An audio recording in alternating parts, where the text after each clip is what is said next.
Hey, Houston, we've had a problem here. This is Houston. Say again, please.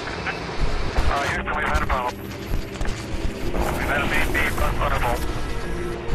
Roger, main B interval. Okay, stand by at 13.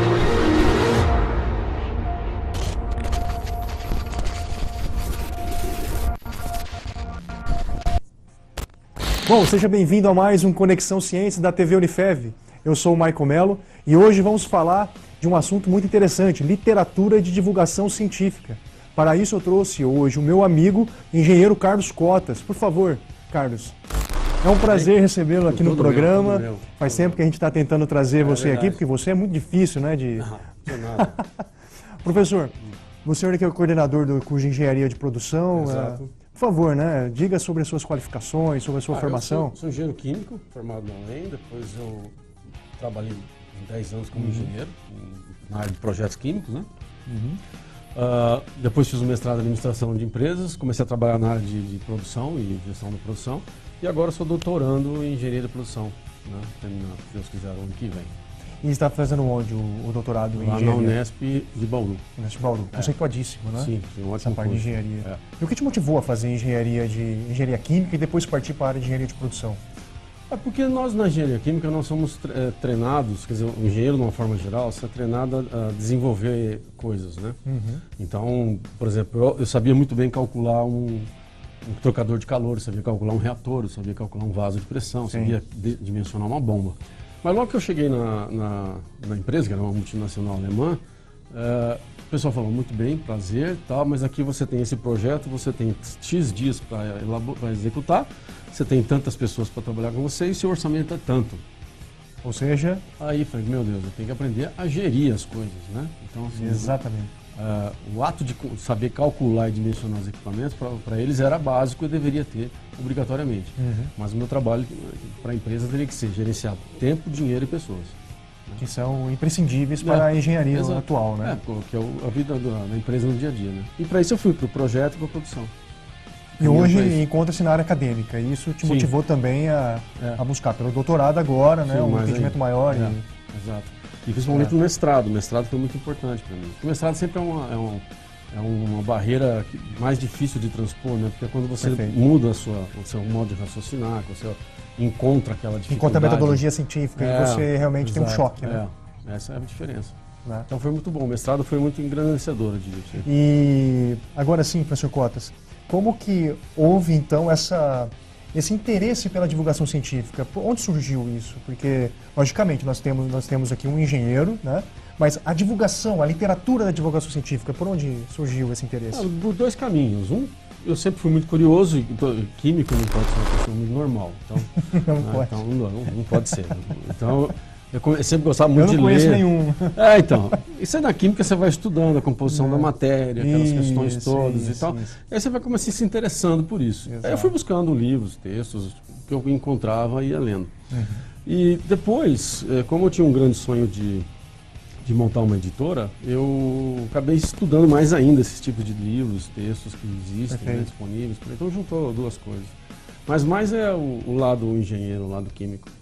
Perfeito. Né, e hoje você trouxe aqui alguns livros para a gente discutir e mostrar também para o espectador lá em casa que é interessante, né? Se você puder, por exemplo, trazer um, o que você trouxe? Vamos buscar um agora.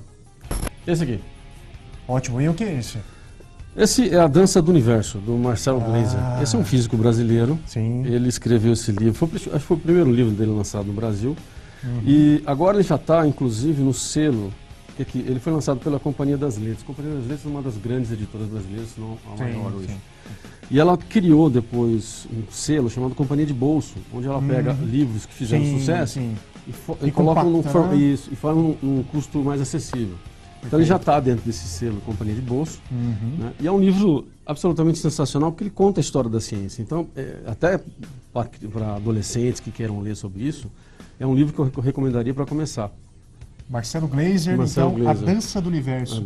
E tem algumas passagens interessantes que poderia passar para a gente aqui e para o espectador, o leitor? Tem coisas interessantíssimas aqui. Uma das que eu gosto dele aqui é quando ele conta Tales de Mileto, em que ele... Bom, você sabe que ele é fã do Kepler, né?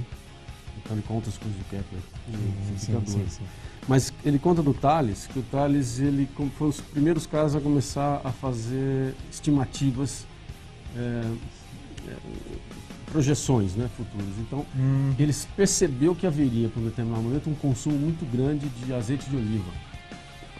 Né, e haveria uma seca, porque ele já estava estudando climatologia. Então, ele comprou uma máquina de moer azeitonas, comprou uma grande quantidade de azeitonas, moeu, pegou aquele azeite e guardou. E quando chegou o período de secas, onde não tinha mais azeitonas nem azeite, ele começou a vender o azeite dele.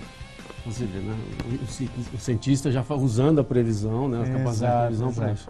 É um trecho muito legal isso aqui. Então ele conta a história da ciência nesse livro. É muito gostoso de ler, porque ele não vai tratar um assunto específico, né? Ele vai tratar de onde que a gente veio. Ele trata o Big Bang também. Está no Big Bang. Ele fala dos vários mitos de criação do universo, né? Os mitos bíblicos, outros mitos. Assim. Sobre a matéria em si também, né? Como é composta como ela é a matéria. Composta, exatamente. O que é luz, ele deve trazer também. Vai discutir os fótons. E as descobertas, quando isso acontece, né? Sim. A radiação de fundo, quando foi descoberta. Então tudo isso a gente discute aqui. É um livro muito gostoso de ler, você lê assim rapidinho, você se envolve no livro. Marcelo Gleiser, né? Ótimo. Eu gostei muito desse livro aqui. E ele é um físico que hoje é professor também numa universidade inglesa, se eu não me engano. No Dartmouth College, americano. Sim. E você sabe como é que chama o curso dele lá? A disciplina que ele dá aula lá? Qual é? Física para Poetas. Estou apaixonado. Estou apaixonado. Cara. Física para Poetas, é o nome do curso dele. Justamente porque ele gosta ele escreve de um modo ele gosta bem interessante. De mostrar a ciência como uma literatura, como algo que você pode contar, que você pode explicar. Então, assim, uma filosofia bonita de ver, né? Perfeito. Então, esse é um livro bom para começar. Ótimo. Fica a dica, então, pessoal de casa. Tem outro? Tem outro, vamos ver outro aqui. Esse aqui. Olha lá. Opa, e qual é este? Esse é uma breve história de quase tudo, do Bill Bryson. Esse livro aqui, ele foi eleito um dos melhores livros, ele ganhou um prêmio, inclusive, internacional de literatura científica. Esse livro ele tem uma grande vantagem, que também é um ótimo livro para começar a ler sobre ciência, a garotada que quiser aprender. Interessante. Porque ele não é um cientista, ele é um jornalista. Geralmente os jornalistas escrevem muito bem a respeito Exatamente. Então, com a capacidade... Tenta passar de uma forma mais simples, né? Exato.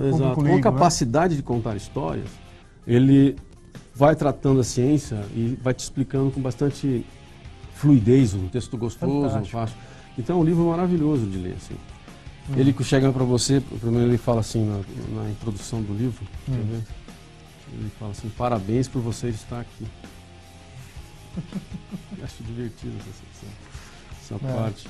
Bem-vindo, parabéns. Estou encantado com o seu sucesso. Chegar aqui não foi fácil. Na verdade, suspeito que foi um pouco mais difícil do que você imagina. Aí ele vai falando toda a dificuldade de construção da matéria. Quantas pessoas, por exemplo, eu tenho uma estimativa que para cada pessoa viva no mundo hoje já viveram 30 antes. Né? Ou seja, nós somos em 7 bilhões. Então, 30 vezes isso já passaram pela Terra. Aqui, né? Então essa matéria já se trocou e tal.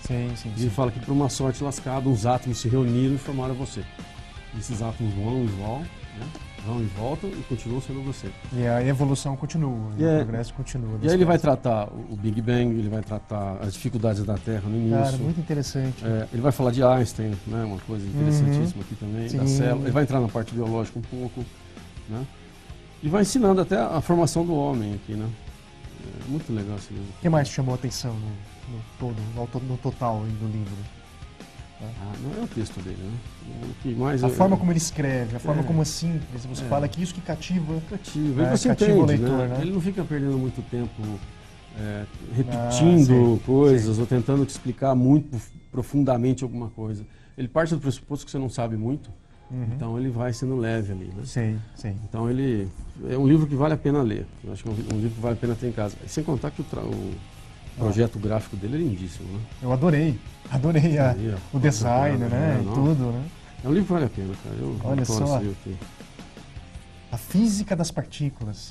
Okay. Olha só, né? Pra quem ele fala do Fermi aqui, ó. Enrico Fermi. Engraçado essa chamada aqui, o Fermi. Quando falavam de bósons, gluons, né, quarks, etc. Sim. Aí um aluno do Fermi perguntou: como é que chama aquela partícula? Eu falei assim: se eu tivesse que decorar tudo isso, eu seria botânico. Exatamente, ele tem essa parte.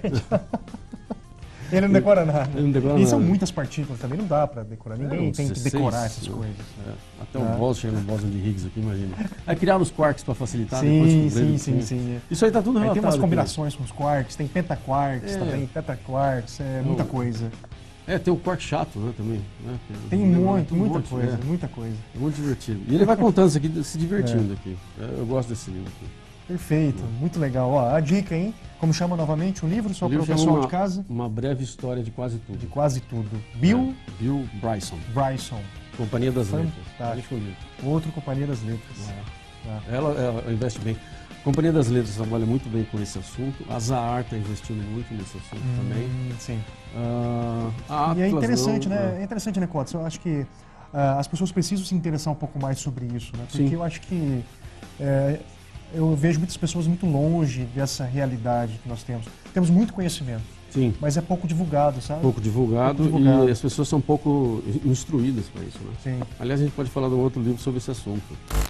Bom, Cotes, tem bastante livro ainda para você mostrar ainda. No segundo bloco a gente vai terminar de falar sobre esses livros. Mas Vamos sim. por hora a gente vai para um breve intervalo e já voltamos com mais divulgação científica, né? De literatura. Vamos Até lá. mais, não saia daí, hein?